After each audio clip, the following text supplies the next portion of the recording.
All right, Skinny, at least the storms were this morning. They did a little work inside, at least the walkthrough, but now that sun is still blazing. The big day, first day without Joe Burrow, one of many.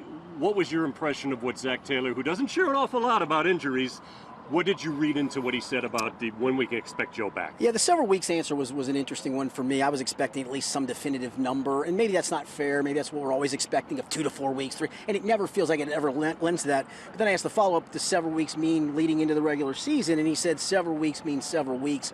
So that was kind of a non-answer answer. And so maybe the potential is that it bleeds over to the regular season, and you have to deal with that portion of the program. You would hope not, but you know, if you have to steel yourself for that, you got to get somebody ready to play the quarterback position week 1, and it might not be Joe Burrow. And with that in mind, we've got Jake Browning and Trevor Siemian moving up into the taken over, at least through training camp, and then the number 3 becomes the number 2. What were your impressions of what you saw today from them? Because they're doing a lot more work than they were the first 2 days. Jake Browning got the reps with the ones today, and that's going to change on a daily basis, at least for a while moving forward. Jake Browning got reps with one on one day. Tomorrow's practice probably will be Trevor Siemian, just to let them have a day with those guys as opposed to doing it in between reps, in between sessions. They do that with a lot of position players too, so it's probably the smart way to go. I thought Jake Browning looked really sharp. I mean, dropped a couple in the bucket, dropped one to Jamar Chase in the bucket with some pretty good coverage from Cam Taylor-Britt, made good decisions on checkdowns, etc.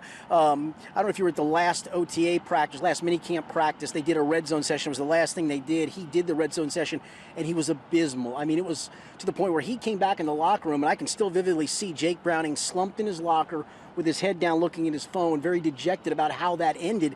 And then to watch him come out and play with that kind of confidence today, good for him, and he was pretty sharp in the red zone, although the defense was really good in the red zone portion of it, but he made some good throws in the red zone too. Well, the other thing is when you get to work with the ones, you get to work with T. Higgins, Jamar Chase, Tyler Boyd. How much do you think Zach Taylor and Brian Callahan and the quarterback coach take that into account when they're evaluating these guys who should be number 2? And I think that's why they're going to do that rotation plan. All right, let's see what you got one day with the ones. Let's see what you got. You know, today, even though he did get reps with the ones, T. Higgins didn't practice, so he didn't get all the ones, and so you also take that into account, too, of what can T. Higgins do opposite Jamar Chase. Again, it's day 1. It's the first thing of it, but I'll give the kid this. I mean, he could have come out and thrown the ball into the stands for all we know, thrown it in the dirt, been as nervous can be, and he looked very cool and looked, to his credit, looked very much like an NFL quarterback doing what he's supposed to do. So that was a good start for him, and we'll see what Trevor Siemian, I'm assuming tomorrow, what he'll do with this situation. You know, the veterans are used to it, and when Jamar Chase came in as a rookie, he had already played with Joe a lot. T. Higgins is T. Higgins, you know, a second-round pick that belonged in the first round. We've got some young receivers on this team that need to build a rapport knowing what a Joe Burrow ball is, and he needs to find them.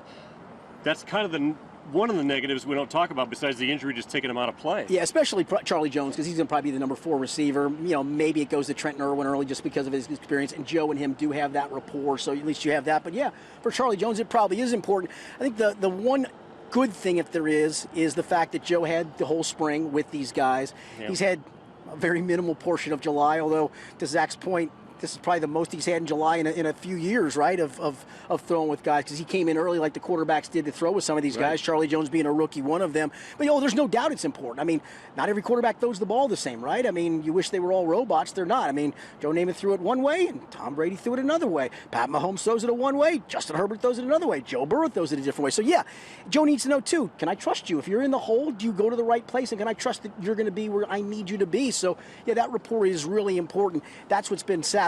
The good part is the main 3 guys, when you line up to start the season, in theory, barring anything other craziness happen, have all been through this with Joe Burrow before, so they're all on the same page. Well, maybe one of the more important ones is Irv Smith. You're right, and he wasn't there today. That rapport, and that is a deep.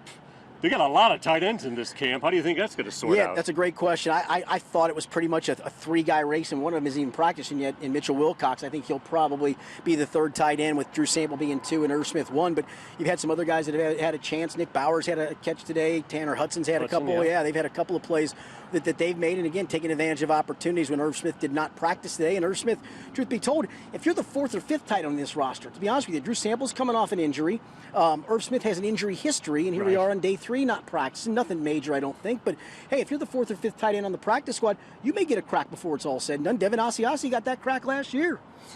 Once again, DJ Turner looked good. It would be great, you know, I wish he had played Jamar a little more. I do too. Cam Taylor-Britt had that unfortunate circumstance. He's had some wins and he's had some bad losses in that circumstance, and that's with a lot of cornerbacks. But to your DJ Turner thing, 3 days in a row, and I haven't completely kept every stat. I keep almost every play in a notebook form. I think he's got 6 pass breakups, almost had an interception today, couldn't quite come down with it, but it was a jump ball that he went up and high-pointed. And the other part, too, is, and I talked to Chuck Burks, the defensive backs coach, the corners coach, after practice, this is without these guys in pads yet where you can get your hands and be physical and jam with the line. Now, he did say he thinks DJ's better maybe in this circumstance because of his speed, his quickness, his ability, that he's not really a total jam guy. Although I asked DJ, he said, I was a safety, man. I'm pretty physical. So I'm looking forward to seeing him do that. But at least in this where you have to give some space, you have to give some ground, boy, he's been sticky and really, really good. You know, I mentioned on the podcast yesterday, teased them that today we would talk, and we have talked a little bit about Browning and Simeon, and you said today they were a little more impressive. I thought there was more separation between the two yesterday, and today I thought Browning looked more. But what do you think each one offers besides just the passability? Obviously, Browning knows the system. Simeon's been around a long time. I think that's it, and I think when push comes to shove, Trevor Simeon has done it in this league. Has he done it at a high level? A little bit at times. I mean, he had a couple of nice seasons in Denver, nothing over the top crazy, but beat these guys with a 300-yard passing game back in, 2016, 2017. So he's done it before. The thing with Jake Browning is the complete unknown. He has never taken a single snap in an NFL regular season game. Now, I will tell you, he's a smart guy. He's going to coach one day. I know the receivers during games when he's not even dressed, they'll come to him and ask him, what are you seeing? What are you seeing in coverages? That's how impressive he is. So he's going to be able to process all those things. Super smart guy at reading stuff, telling situations, but the experience factor still has got to weigh heavily in Trevor Simeon's favor just because he's done it and won some games in this league. Take you off the Bengals for a second to a team that we play on a regular basis. What did you think of Sean Payton's comments throwing the previous coach under the bus in Denver? Well, he's probably not wrong, for starters. Well, right? there you go. So truth is always the key, Gary, to me. I mean, if you're not wrong. I do wonder if this was him saying, listen, I'm taking everything off of Russell's pressure plate that kind of got filled up last year, and now it's on me. I'm going to let Russell be Russell. There's no, I'm going to pin it on the last coach that was his problem. Now he's put himself out there. They play each other week 5, I think, this year.